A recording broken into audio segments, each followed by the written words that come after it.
शिव जी जितनी जल्दी अपने भक्तों से खुश होते हैं उतनी ही जल्दी नाराज भी हो जाते हैं। इसलिए शिव जी की पूजा करते समय मनुष्य को विशेष सावधानी रखनी चाहिए।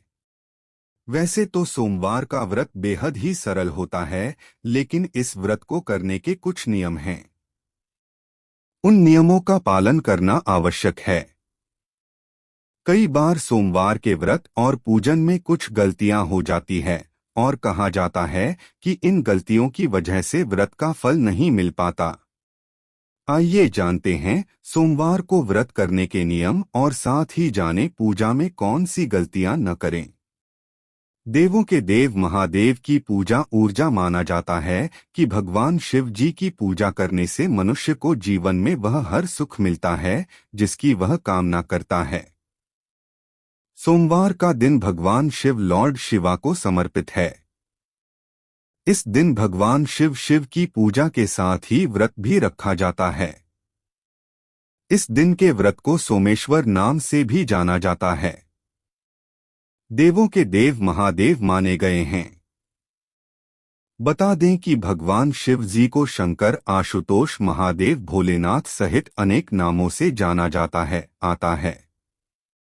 माना जाता है कि आज के दिन यानी सोमवार को भगवान शिव अत्यंत आसानी से प्रसन्न हो जाते हैं, जिसके चलते भक्त मनचाहा आशीर्वाद इनसे प्राप्त करते हैं। लेकिन एक ओर जहां शिव अत्यंत सरल व भोले हैं, तो वहीं या अत्यंत क्रोधी भी हैं। इसलिए इनकी पूजा मंदिर शिव पूजा रूल्स के दौरान सतर्क रहना चाहिए। सोमवार व्रत। आपको बता दें कि सोमवार का व्रत 3 प्रकार का होता है। इसमें साधारण प्रति सोमवार, सोम प्रदोष और 16 सोमवार शामिल हैं। तीनों ही व्रत का विधि विधान और पूजा के नियम एक समान ही हैं। इनमें एक बार भोजन करना चाहिए। भगवान शिव जी की पूजा में न करें ये गलतियां। माना जाता है कि भगवान शिव जी की पूजा के दौरान दूध का जलाभिषेक किया जाता है। ख्याल रखें कि जब भी आप शिवलिंग पर दूध, दही, शहद या अन्य कोई और वस्तु चढ़ाते हैं तो उसके बाद जल जरूर चढ़ाएं। स्नान तभी पूर्ण माना जाता है जब आपके द्वारा भगवान को चढ़ाई गई वस्तु जल से पूरी तरह साफ हो जाए। ऊर्जा बता दें कि शिवलिंग को पंचामृत से स्नान कराने के बाद साफ जल जरूर चढ़ाना चाहिए। साफ जल चढ़ाने के बाद ही आपके द्वारा किया गया अभिषेक पूर्ण माना जाता है। पूजा करते समय इस बात का ख्याल रखें कि दूध को तांबे के लोटे या बर्तन में न डालें। हमेशा दूध को स्टील, पीतल या चांदी के पात्र में ही डालना चाहिए।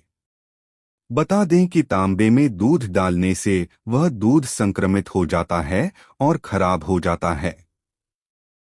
साथ ही बाद में यह दूध शिवलिंग पर चढ़ाने योग्य नहीं रह जाता है। ऐसे कई लोग होते हैं जो शिवलिंग पर ही धूप या फिर अगरबत्ती लगा देते हैं, जो कि गलत है। पुराणों के मुताबिक शिवलिंग को जितनी ठंडा किया जाएगा भगवान शिव उतना ही प्रसन्न होंगे। इसलिए शिवलिंग पर भूलकर भी धूप बत्ती न लगाएं। दीपक या धूप को शिवलिंग व मूर्तियों से थोड़ा दूरी पर ही रखना चाहिए। शास्त्रों के अनुसार शिवलिंग पर कभी भी रोली सिंदूर का तिलक नहीं लगाना चाहिए। शिवलिंग पर हमेशा चंदन का तिलक करें। भगवान शिव के मंदिर में परिक्रमा करते वक्त ध्यान रखें कि कभी भी पूरी परिक्रमा न लगाएं। जहां से दूध बहता है वहां रुक जाएं और वापस घूम जाएं। शिवलिंग के ऊपर रखें कलश में कभी भी दूध ना डालें, उसमें सिर्फ साफ जल ही डालें ताकि शिवलिंग पर साफ जल चढ़ता रहे और स्नान होता रहे। सिर्फ रुद्राभिषेक के समय ही कलश में दूध डाला जाता है। ऐसा माना जाता है कि कभी किसी दूसरे के धन पर नजर रखें। चोरी जुआ खेलना, माता पिता और देवी देवताओं के साथ साधु संतों का अपमान करने वाले से भगवान शिव जी ही नहीं उनका पूरा परिवार ही क्रोधित हो जाता है। खासकर सोमवार के दिन कभी भी किसी घर आए मेहमान का निरादर न करें। सोमवार के दिन शिवजी की पूजा करते समय कभी काला वस्त्र धारण न करें। भगवान शिव जी को ही नहीं, उनके पुत्र और देवी पार्वती को भी काला रंग पसंद नहीं है। सोमवार के दिन वैसे हमेशा सफेद रंग का वस्त्र पहनना चाहिए, अन्यथा आप हरा, लाल, सफेद, केसरिया, पीला या आसमानी रंग के वस्त्र ही धारण कर सकते हैं।